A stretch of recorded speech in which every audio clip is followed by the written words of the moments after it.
People are not always going to understand your vision. They're not going to understand your purpose. God did not whisper these things to them. He whispered it to you. He told you what he desires from your life. And so I truly believe that when we are walking in purpose, there's going to be lots of distractions, right? Because what the devil can't destroy, he's going to distract. Breaking down the power of association, the strength of sisterhood, and the relationships that either push us toward purpose or pull us into distraction. People that might be suggesting certain things in your life, they might be saying things and they do it out of love. They do it because that's what they understand. They do it because that's their comfort zone. So their comfort zone, they equate it to where you're supposed to be too. And that is just not factual.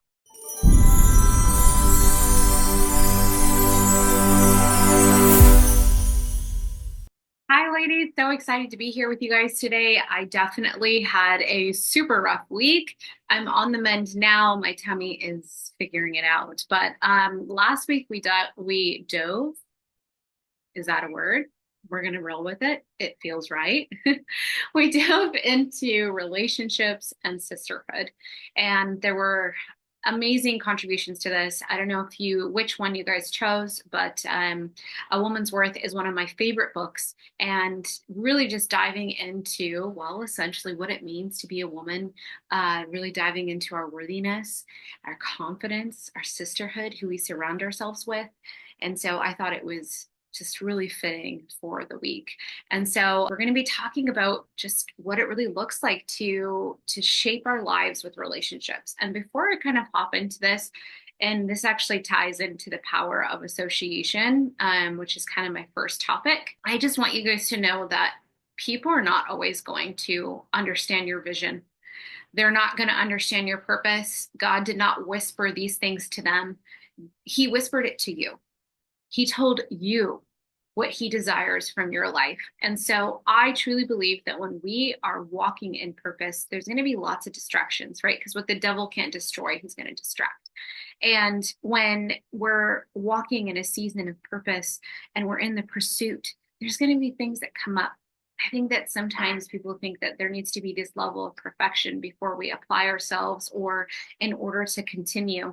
And this can be very wavering for our faith. It can be hurtful when we feel like we're walking alone, right? And when we feel like we're walking alone in the season of purpose, it can also feel very much like a season of wilderness, a season that you feel like you need to escape because you're alone in this.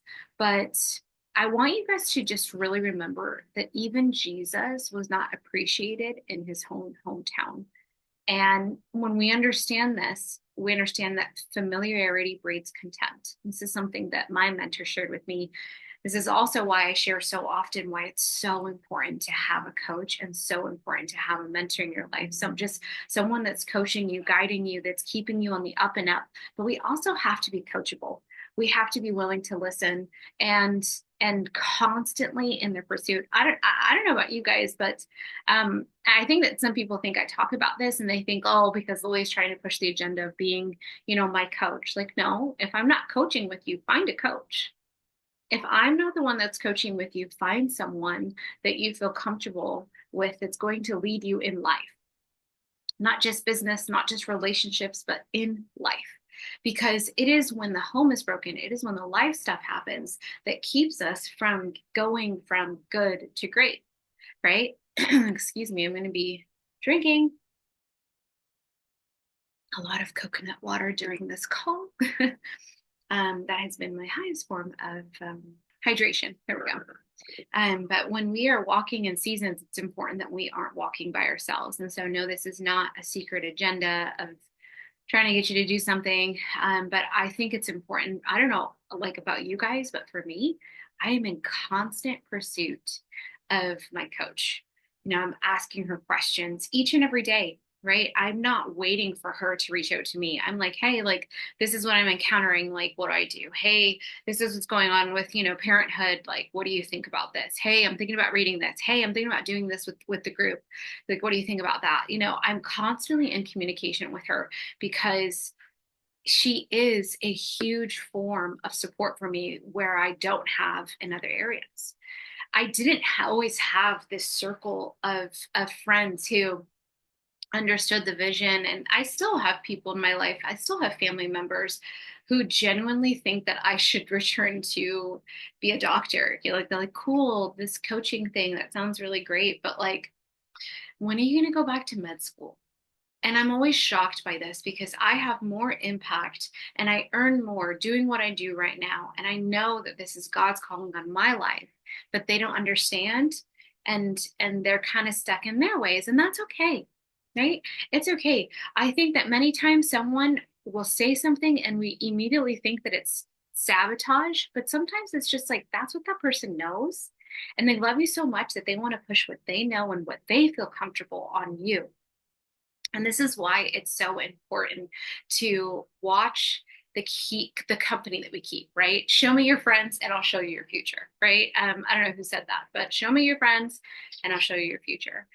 And so the people that we really allow into our inner circle, they have the power to elevate us or totally derail us.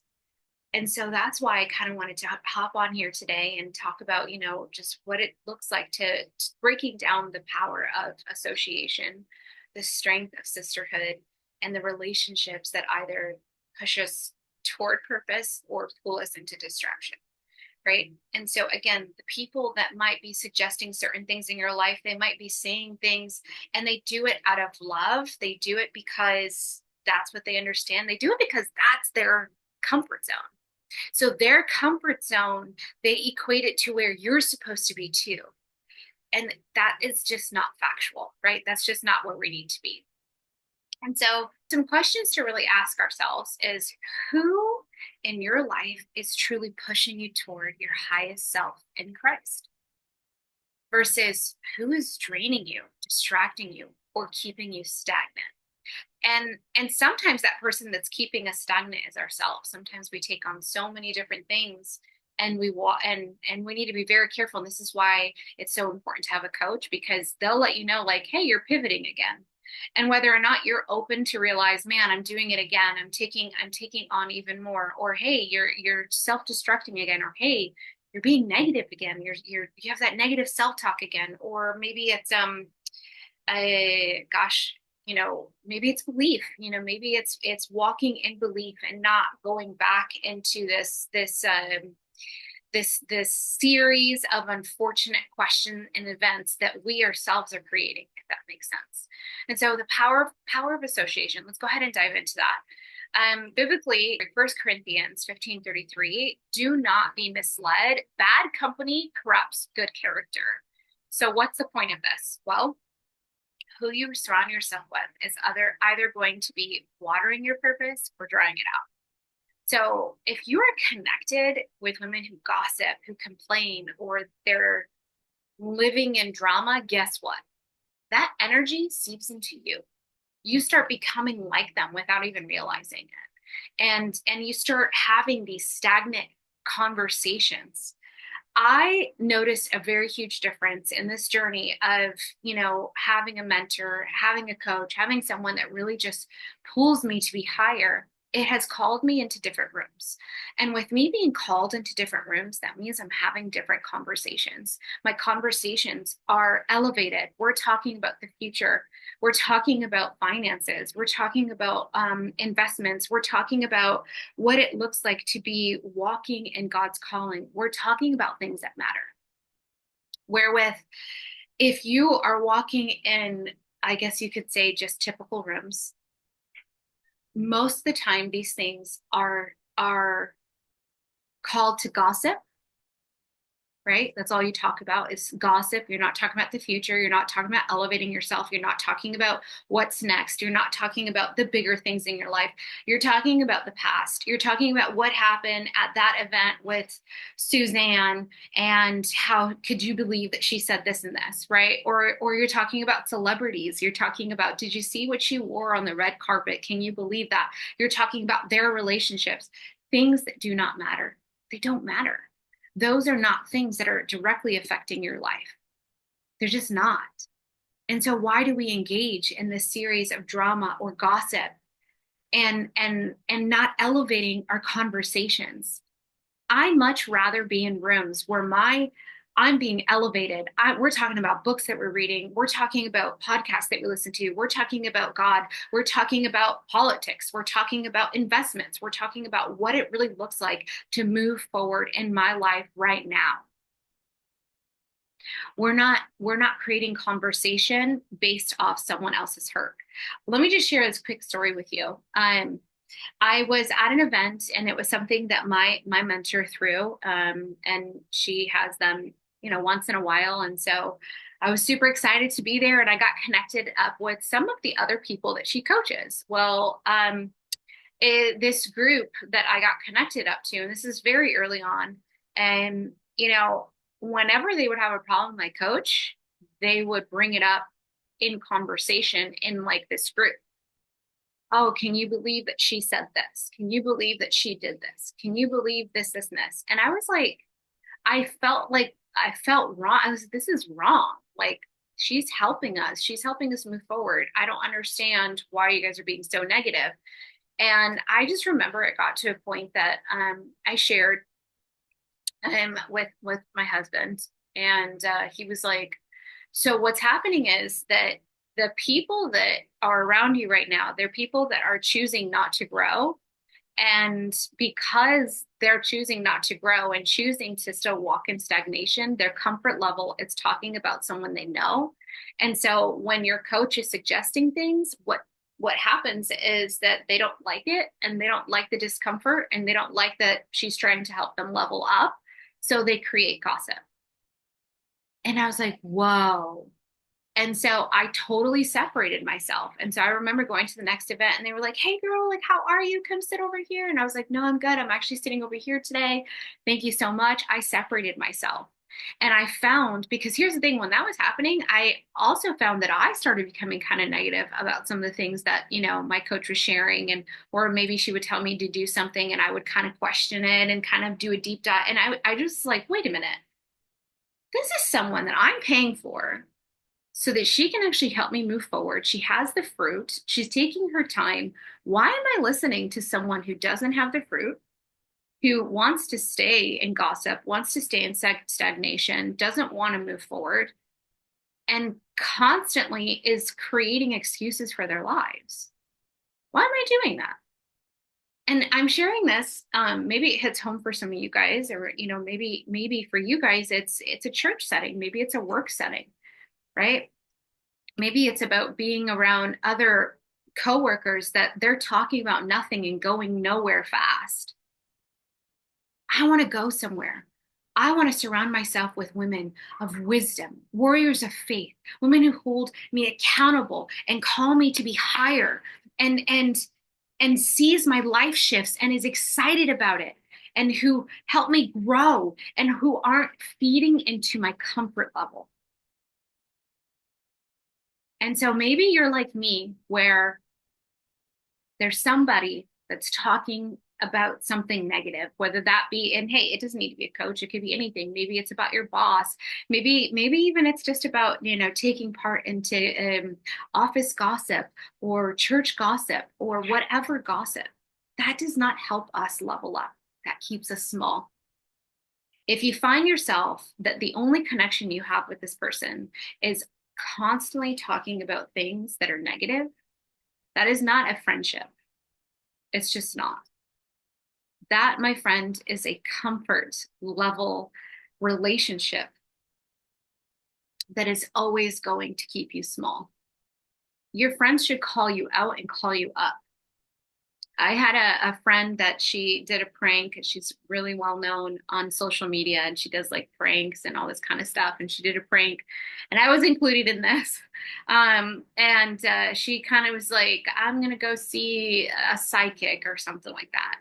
And I just want to see, like, I'll pray before I go, yada, yada, yada." And I was like, absolutely not. Absolutely not. And this is now something that's circulating on social media. Like, lots of Christian women are doing it with their inner circle, see what they say. They're posting it. It's a whole thing. But I was like, no, you don't need to go to some person that is literally diving into witchcraft to try to tell you a false fragment of your future when literally God has already told you your purpose. You just need to follow through on it. And for me, that's a real friend. So sometimes our friends don't help us keep us comfortable.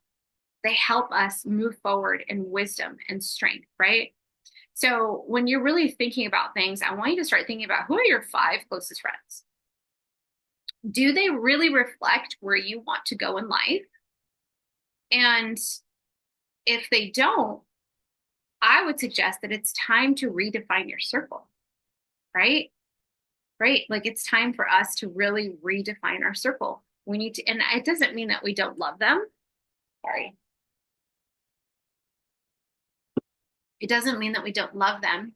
It just means that I need to choose to be around someone that's going to help elevate me. This is why I'm also very leery about like these big time coaches and stuff who don't have anybody coaching them. So it's like, well, wait a minute, who is guiding you? I believe that if you're stepping into anything in life, you need a coach, right? You need someone in your corner who's actually guiding you to move forward. So you are the average of the five people you spend the most time with. Really marinate on that. The average person that you are around, you're most likely to be like them. Okay. If the five top people that you're around smoke, drink, then you probably smoke, drink. Okay. If the top five people that you're around are single moms, you're probably a single mom. If the top five people that you're around are divorcees and you're not divorced yet, you're probably on your way. Okay, I'm not trying to speak these things over you. I'm just saying it's literally the law of attraction. Okay, it's literally a law. You are the company that you keep. That's why so often growing up, your parents would be like, careful with that friend. You don't want to be associated with them because you could be the good, amazing, doing things in your life. But the rule of thumb is if the five closest people in your life, that your confidants in your life, if they are not also stepping into greatness, stepping into leadership, stepping into personal growth, stepping into things that you're interested in, there's going to be one or two things that happen. The first thing is you're going to lead a double life, right? And James actually, in the book of James, I read this and I was like, whoa, actually, let me just bring it up because it was so good. I read it and I was like, don't be double-minded. Got it. And some people take this as like, because I definitely texted quite a few of my coaching people. It's like, just a reminder, don't be double-minded. Some people took it well. Some people were like, okay, Lily, I was not excited to read that, but got it. Okay. So consider it pure joy, my brothers and sisters, whenever you face trials of many kinds, because you know that the testing of your faith produces perseverance. Let perseverance finish its work so that you may be mature and complete, not lacking of anything. If any of you lacks wisdom, you should ask God, who gives generously to all without finding fault, and it will be given to you. But when you ask, you must believe and not doubt, because the one who doubts is like a wave of the sea, blown and tossed by the wind.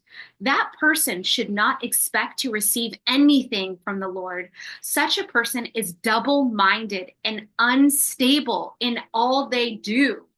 Whoa! Like, whoa, right? I don't want to be double-minded. I don't want to be unstable in everything I want to do. I want to be confident in my faith. I want to be confident in what I'm going. I want to find joy and perseverance and be surrounded by like-minded people who want the same too. So the rule of thumb is if you're around people who aren't actually making all the moves, neither of you, if you're around someone that at night they find comfort in just watching TV, and I'm not saying there's anything wrong with this, but I'm just saying there has to be a level of shift, right? Like their level of comfort is doing the same things over and over and over again each night that actually don't help you level up, right? And so I guess this is for my singles because, you know, a lot of single people, they will end their night with people that aren't moving forward. They'll start their day with people who aren't moving forward. They will continue their day with people who aren't moving forward. And then they ask themselves, why can't I find my spouse? Why can't I find this person that I feel like is for me? And it's like, well, I just had this conversation with a really close friend of mine. She's very entrepreneurial, amazing, but the company that she sometimes keeps, they're very party all the time and doing things that they shouldn't be doing, and they're not Christ-like. And she passes it off as like, oh, it's nothing, but it is something, because you're never going to find someone that's going to match you and the way that you're going if you continue to surround yourself around people like that, right? And again, I'm not saying there's anything wrong with watching TV. I'm not saying there's anything wrong with going to a party. I'm just saying when we consume ourselves the same rituals every single night, and this ritual does not actually help us move forward, we're not leading in a way that Christ wants us to lead, right? It's just not. The second thing I kind of want to dive into is the strength of sisterhood, right? Two are better than one because they have a good return for their labor.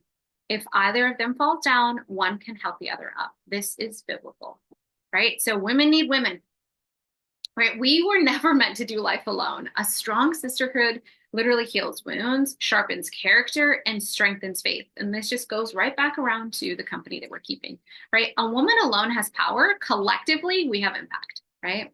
I also wanted to dive into some signs of toxic friendships versus a kingdom sisterhood. So a kingdom sisterhood prays with you, celebrates your wins, holds you accountable, holds you accountable, holds you accountable, holds you accountable, holds you accountable. So this is not someone that's literally keeping you in comfort. They hold you accountable. They give you wisdom and they push you towards your purpose, right? A toxic relationship, they compete with you. They drain your energy.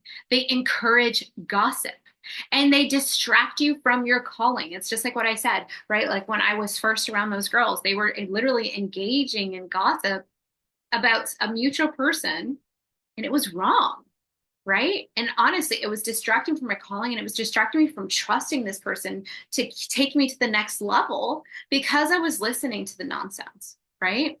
So do your friendships reflect kingdom sisterhood, or are they pulling you into toxicity? Right? When we're really analyzing these things, relationships and purpose, you gotta. There's something that my husband always says, and it's biblical: as iron sharpens iron, so one person sharpens another. Right? It's literally Proverbs. That person in your life should be sharpening you. They should be elevating you. Right? They should be taking you to the next level. And I'm not saying that you can't have bad moments. That's not what I mean. What I do mean is that, yes, you might have a bad moment, but is this person like meeting you where you're at and then choosing to elevate you, or are they meeting you where you're at and helping you continue your stagnancy, right? Your divine connections either activate or suffocate your purpose, right? The wrong relationships are going to cost you. They are.